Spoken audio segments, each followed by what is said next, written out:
नमस्कार साथियों, मैं अंकित। दृष्टिकोण के इस एपिसोड में आपका स्वागत है। पिछले 5 दिनों से अमेरिका में भीषण हिंसा छिड़ी हुई है। हिंसा की शुरुआत पुलिस की हिरासत में एक अश्वेत व्यक्ति जॉर्ज फ्लॉयड की मौत के बाद हो गई, जिसका वीडियो वायरल हुआ था। वीडियो वायरल होने के बाद अमेरिका के लगभग सभी राज्यों में हिंसक प्रदर्शन होना शुरू हो गए। अलग अलग शहरों में प्रदर्शनकारियों ने जगह जगह आग लगा दी।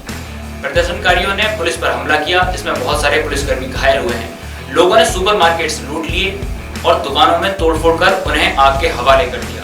राजधानी वाशिंगटन डीसी में लोग व्हाइट हाउस के बाहर जमा हो गए और वहां रखे डस्टबिन्स में आग लगा दी। लोगों ने जगह जगह इमारतों पर लिख दिया, आई कांट ब्रीथ, यानी कि मैं सांस नहीं ले सकता।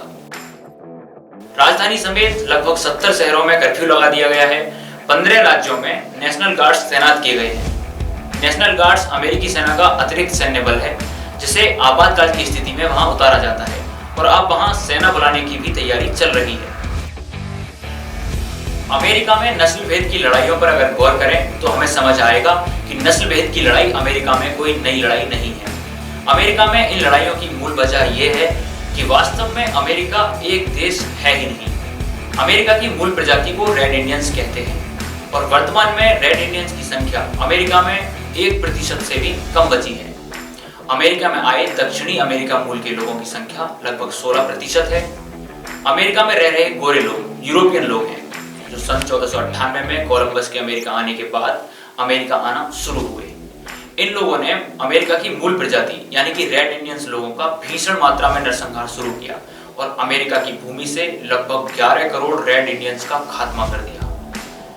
अब बात करते हैं अमेरिका के अश्वेत लोगों की। अमेरिका में रह रहे काले या अश्वेत लोग वे लोग हैं जिन्हें यूरोपियन अमेरिकी गुलाम बनाकर अमेरिका लेकर आते थे। यूरोपियन अमेरिकी बड़े ही अमानवीय ढंग से अफ्रीका महाद्वीप के लोगों को गुलाम बनाते थे। उनके गले में पट्टा और जंजीर बांधकर उन्हें जानवरों की तरह बाजारों में बेचा और खरीदा जाता था। पहला अफ्रीकी दास 1619 में वर्जीनिया पहुंचा था।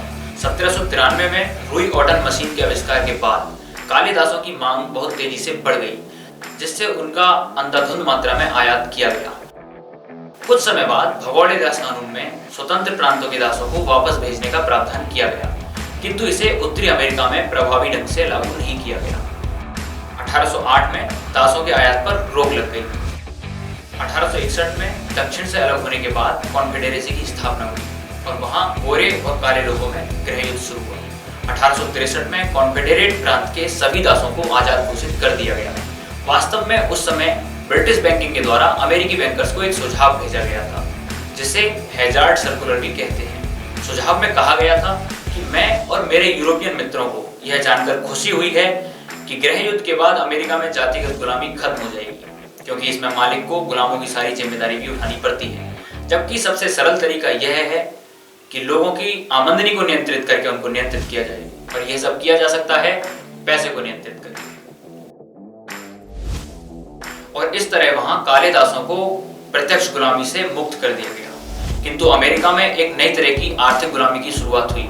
इस आर्थिक गुलामी की व्यवस्था को ठीक ढंग से समझने के लिए बैंकों का मायाजाल पुस्तक अवश्य पढ़ें।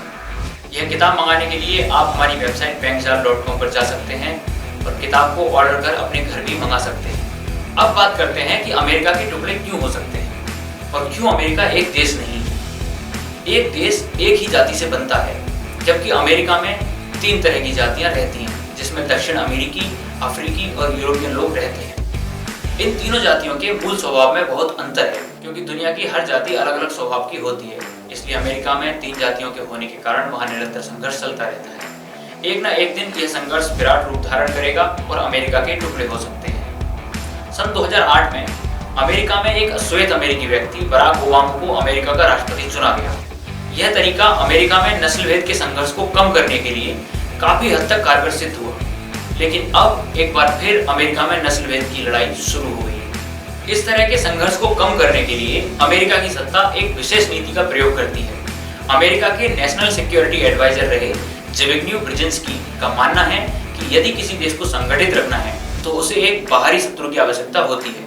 अमेरिका इस बाहरी शत्रु के रूप में चीन का प्रयोग कर रहा है, जिसकी वजह से अमेरिका, चीन, भारत, पाकिस्तान और रूस सहित दुनिया के बहुत सारे देश विश्व युद्ध की ओर बढ़ रहे हैं। इस विषय पर आगे आने वाले वीडियोस में हम आपसे बात करेंगे।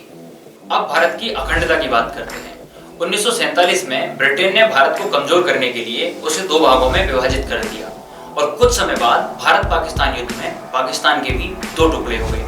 तो क्या ये माना जाए कि भारत 3 देशों में बढ़ चुका है? जवाब है नहीं, क्योंकि एक देश एक ही जाति से बनता है और भारत, पाकिस्तान, बांग्लादेश में एक ही जाति, भारतीय जाति निवास करती है।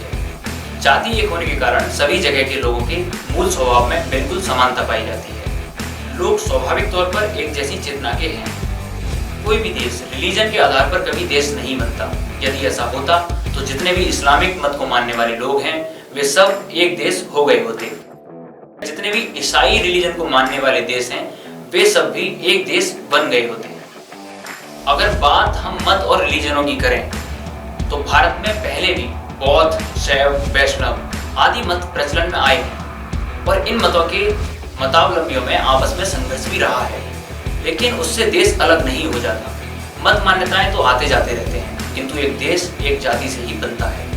इसलिए आज नहीं तो कल भारत, पाकिस्तान और बांग्लादेश एक होकर एक अखंड भारत का निर्माण करेंगे। यदि कभी भारत, पाकिस्तान, बांग्लादेश में कहीं भी कोई भी सच्चा देशभक्त व्यक्ति सत्ता में आएगा तो वो इन तीनों को एक करने की दिशा में कार्य अवश्य करेगा।